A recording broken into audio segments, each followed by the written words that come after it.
আপনারা আপনার স্ত্রীদের সাথে যে ঘুমান, ছেলে সন্তানের সামনে ঘুমান, লজ্জা করে, কিন্তু ছেলের সামনে বেনামাজি থাকেন, লজ্জা করে না। আপনি বুঝেন, এই পৃথিবীতে লা ইলাহা ইল্লাল্লাহ বলার পরে, লা ইলাহা ইল্লাল্লাহ বলার পরে, ওয়া আন্না মুহাম্মাদুর রাসূলুল্লাহ বলার পরে শিরক, আল্লাহর সাথে অংশীদারিত্ব হচ্ছে সবচেয়ে বড় অপরাধ। ঠিক আছে? এরপর কাজ হচ্ছে সালাত, এরপর কাজ কি? নামাজ। এরপর কাজ কি? নামাজ।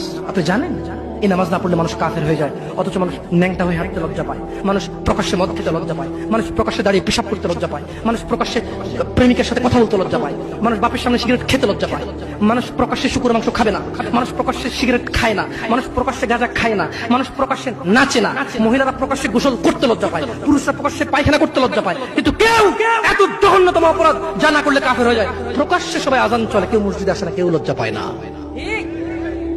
তাহলে দুনিয়া কি বলেন তো? তুচ্ছ খেলতামাশা। নামাজটাকে ঠিক করেন।